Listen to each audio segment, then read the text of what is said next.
I never thought a fake date could mess with my head this much. My name is Trevor. I am 29 years old and I write code for a living in Boston. Most days are quiet and predictable. I sit at my desk, fix bugs, and listen to people talk in meetings that should have been emails.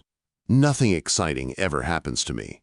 That is why I did not expect my life to tilt so suddenly because of one work event and one woman I was never supposed to think about again. It started when my boss told me I had to attend a big networking gala.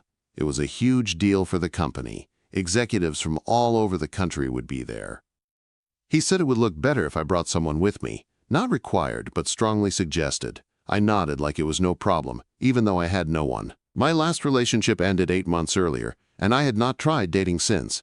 I told myself I was fine being alone. That was mostly a lie. When I mentioned it to my coworker Jake, he laughed and said I should just hire an escort, not for sex, just someone professional, someone who would show up, look good, make conversation, and leave. A simple arrangement. At first I thought it was ridiculous. Then I kept thinking about it. 2 days later, I found myself on a website that looked clean and legitimate. I made a booking and paid half up front. The woman on the phone asked what I was looking for. I said someone around my age who could handle a formal event without making things awkward. She said they had the perfect match. Her name was Sophia. The night before the gala, Sophia came to my apartment so we could meet and go over details. When she knocked, I opened the door and froze for a second. She wore jeans and a simple blouse. Her auburn hair was pulled back in a ponytail. She smiled like nothing surprised her anymore. Calm, steady, professional. She asked if I was ready to talk things through. She sat on my couch and crossed her legs. I sat across from her, trying not to stare. She pulled out a small notebook and asked questions. How long we had been together, where we met, what I did for work, if I had family she should know about. We agreed to say we had been dating for 6 months and met at a barbecue through friends. She wrote everything down neatly. When I told her I was a software developer, she nodded and asked if I liked it. I shrugged and said it paid the bills. She smiled in a way that felt understanding, not polite. We talked for almost an hour. She explained how the night would go. She would stay close but not clingy. Touch my arm sometimes, laugh when it made sense. Leave whenever I wanted to leave. But as she talked, I noticed small things. The way her smile changed when she was really amused. How her shoulders relaxed once she decided I was not going to be difficult. A small scar on her wrist she touched without noticing. When she mentioned her divorce, her voice softened. She said the work helped her rebuild her life on her own terms. I did not ask more. It felt like a line I should not cross. The next evening she arrived right on time. This time she wore a long emerald dress that fit her perfectly. Her hair was styled up, her makeup flawless. She looked stunning. On the drive to the hotel, she kept things light. Told a funny story about a client who forgot his own fake name. I laughed and relaxed. At the hotel, she slipped her hand through my arm like it was natural. Inside, the ballroom glowed with chandeliers and soft music. My boss greeted us, clearly impressed. Sophia handled conversation easily. She made people feel seen. To everyone else, we looked real. And somehow, it started to feel that way. When we stepped outside onto the terrace for air, the noise faded behind us. The harbor stretched out in front of us, lights dancing on the water. We stood there quietly. Then she turned to me. Her expression changed, less polished, more real. She asked me something softly, almost nervously. She said she hoped her age was not a problem. Then she corrected herself and asked if her age was a problem for me. The question caught me off guard. I had not thought about it once, but the way she asked told me it mattered to her, that someone before me had made it matter. I looked at her, standing there under the city lights, waiting for my answer. I told her the truth. I said her age was not a problem at all. I said I had not thought about it once that night.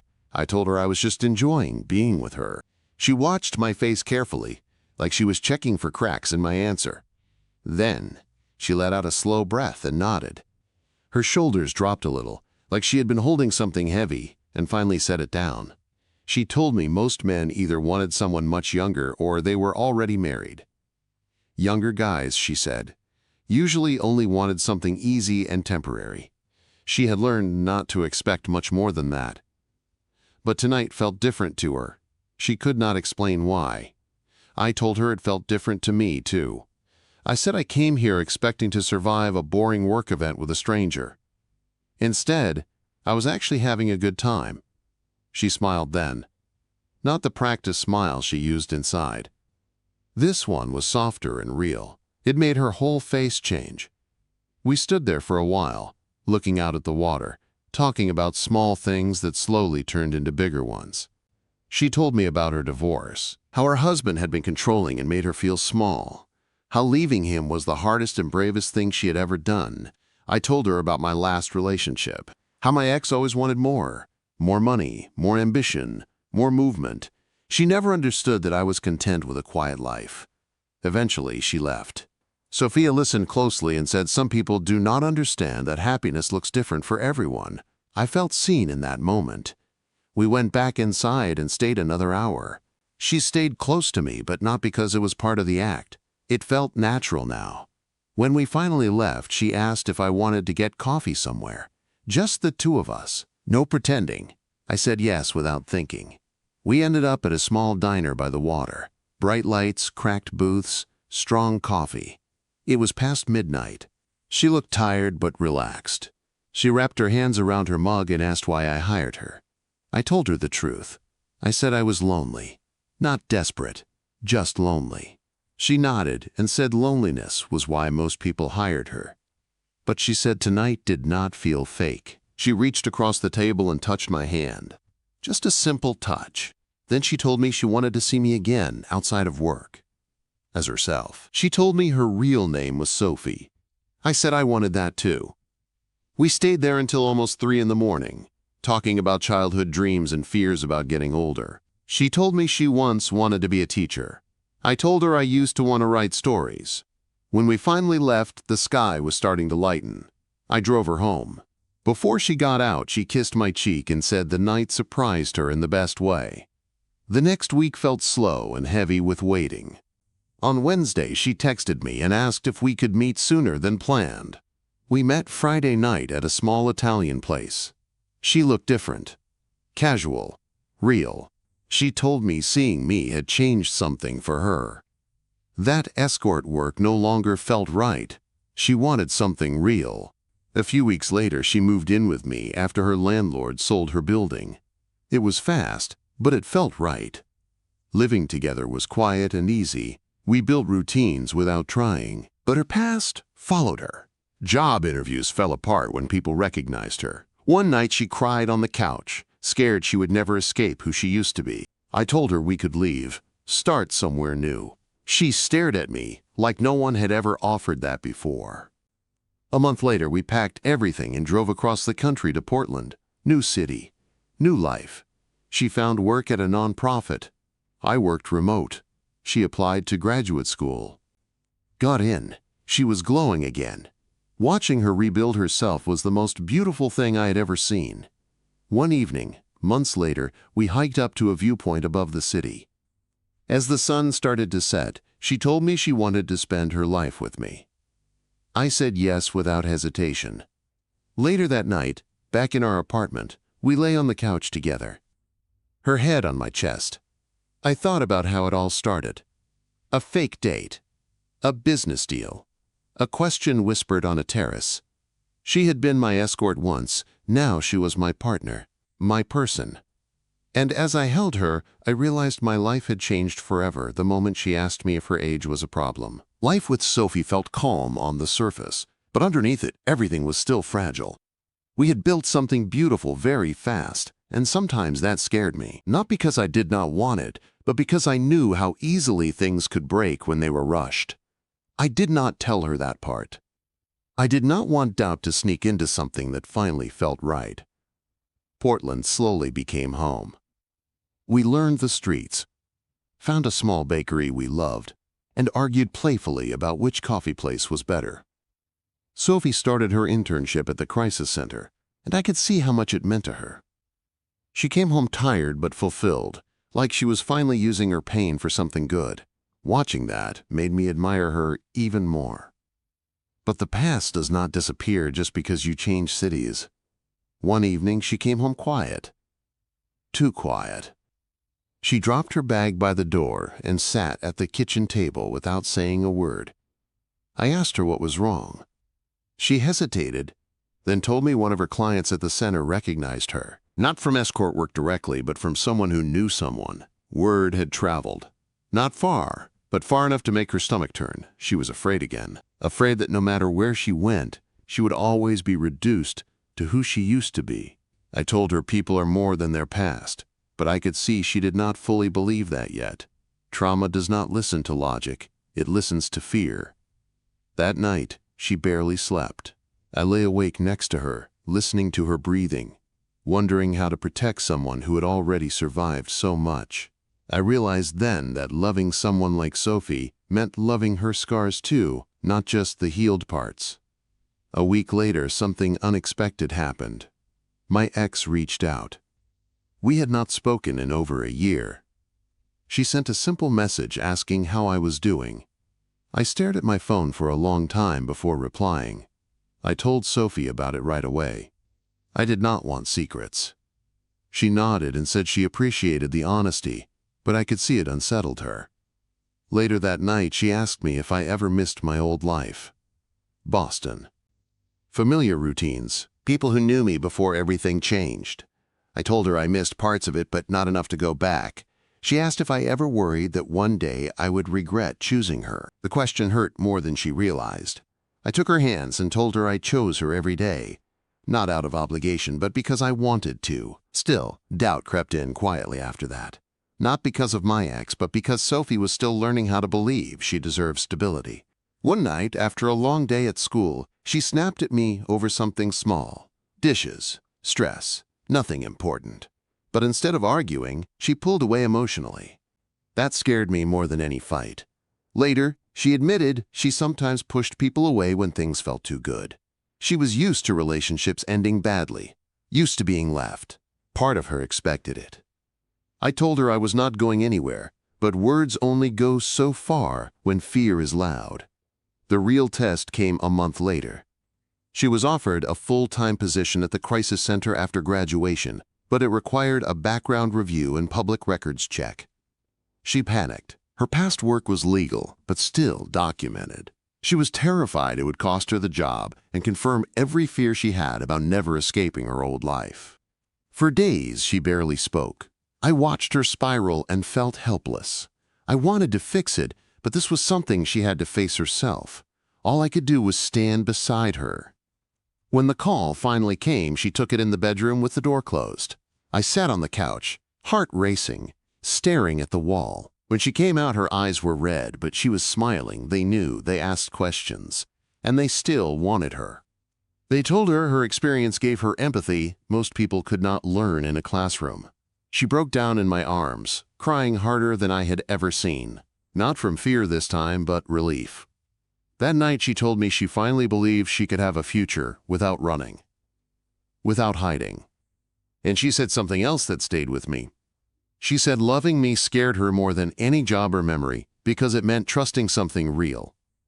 I told her love always comes with risk, but it also comes with choice, and I was choosing her, even when it was hard. Especially when it was hard.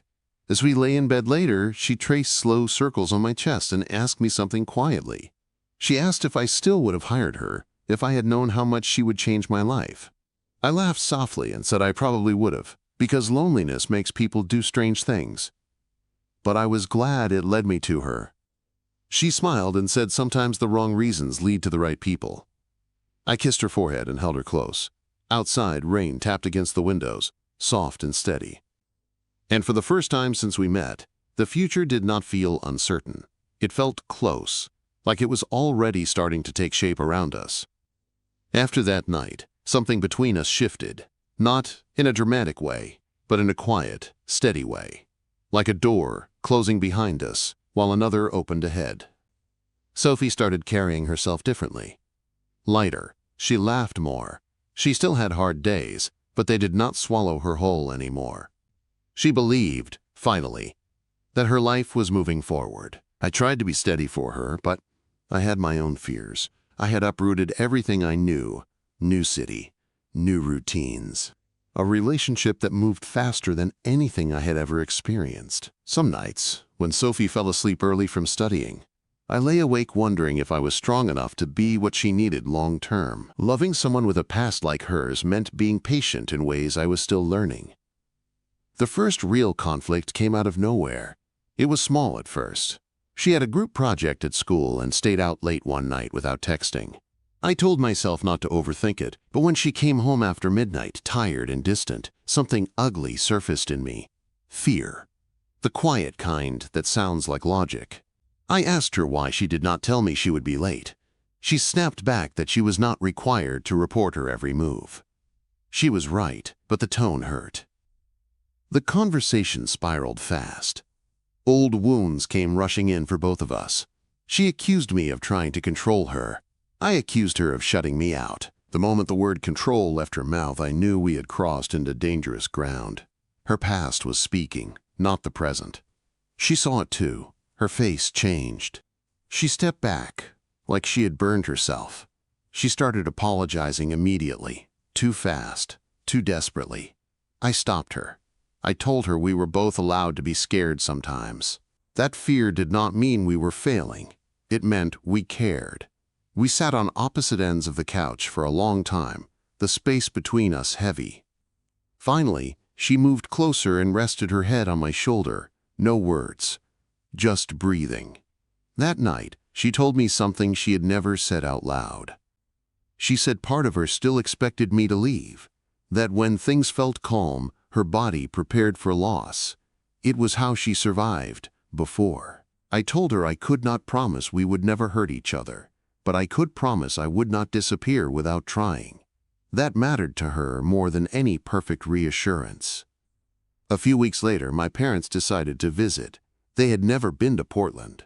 They said they wanted to see where I lived now. Sophie tried to act casual, but I could see how nervous she was. She asked if they knew about her past. I told her no, not because I was ashamed, but because it was not my story to tell. When my parents arrived, the tension was thick.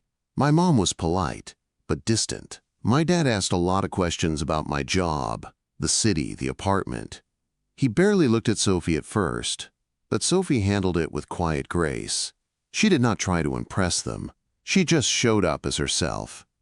At dinner, my mom finally asked how old Sophie was. The question hung in the air. Sophie answered calmly, 36. My mom raised her eyebrows slightly. I felt anger rise in my chest, but Sophie reached for my hand under the table. A silent request to let it go. Later that night, after my parents left for their hotel, Sophie asked if I regretted inviting them. I told her no, that she handled everything with strength I admired. She smiled, but I could tell it still stung. Judgment always does, even when you expect it. The visit ended without drama, but it left marks. Sophie grew quieter afterward. One evening, she admitted she worried she would never fully fit into my world, that my family would always see her as a risk. I told her families learn or they lose people. Those were their choices, not ours. Spring turned into summer. Sophie balanced school, work, and internship like she had been doing it her whole life. I watched her become more confident in rooms that once would have intimidated her. She belonged there. She always had. She just needed the chance. One afternoon, I came home early and found her sitting on the floor surrounded by papers, old journals, letters. I asked what she was doing. She said she was writing a personal statement for a scholarship. It required her to talk about her past. Honestly, she was scared. Putting those words on paper felt like reopening wounds. I sat with her on the floor and helped her sort through the mess. Not the papers, the memories. She cried. She laughed. She apologized for things that were never her fault. I reminded her who she was now, who she had become. She finished the statement that night. A month later, she got the scholarship. Full funding, tuition covered. When she read the email, she screamed and jumped into my arms. That joy felt earned, hard-won, real. That night, we celebrated with takeout and cheap wine. Sophie leaned against me and said something that stayed with me. She said she used to think love was something you survived. Now she thought it might be something you grow into, Slowly, together. I kissed her and told her I liked this version better. Outside, the city hummed softly. Inside, our life felt solid. Not perfect, but honest. And for the first time, I stopped wondering if this would last. I started believing it could. As summer settled in, our life took on a rhythm that felt steady and real. Mornings were quiet. Sophie left early for class or her internship. I worked from home, the windows open, city sounds drifting in. Evenings were ours. Sometimes we cooked together. Sometimes we were too tired and ate on the couch. It was simple, but it felt full. One night, after a long day, Sophie came home holding an envelope. She looked nervous again, the way she used to before good news. She sat down across from me and slid it over. Inside was an official offer letter, a paid position lined up after graduation. The crisis center wanted her long-term. She cried as she told me. Not from fear this time, but from pride. She had built this future herself. I held her and told her she earned every bit of it. She said she never imagined her life could look like this. Stable, honest, shared with someone who did not see her as a role or a phase, just as a partner. Hearing that made my chest ache in a good way. But big changes have a way of stirring old fears. A few weeks later, Sophie started pulling away again. Not dramatically. Just small things. Less eye contact. Shorter answers. I recognized it now. She was scared. Growth still frightened her. One evening, she finally said it out loud. She said everything was going well, and that terrified her. She was afraid that the better things became, the more painful it would be if they fell apart. She asked me how I stayed so calm. I told her I was not calm. I was choosing trust over fear every day. It was a choice, not a personality trait. That conversation opened something. We started checking in with each other more, saying the hard thoughts instead of letting them rot quietly. It was not always comfortable, but it made us closer. In late August, I surprised her with a weekend trip to the coast. Nothing fancy, just a small rental near the water. She cried when she saw the ocean. She said she had not taken a trip just for joy in years. No work, no survival, just rest. On the second night, we walked along the beach at sunset. The sky was painted in soft orange and pink. She took off her shoes and let the waves touch her feet. Then she stopped walking and turned to me. She told me she was afraid to say this, but she felt safe with me in a way she never had before.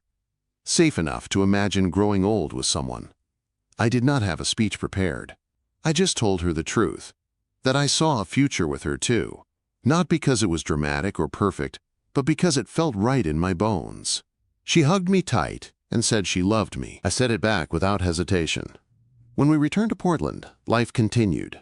Classes, work, plans. One quiet Sunday morning, Sophie sat beside me on the couch and told me she had been thinking about her age again. Not with fear this time, but with acceptance. She said she used to feel behind. Like she had wasted time, now she felt like every step led her here. I told her time is only wasted when it teaches you nothing. Her life had taught her empathy, strength, and courage. Things many people never learn. She smiled and rested her head on my shoulder.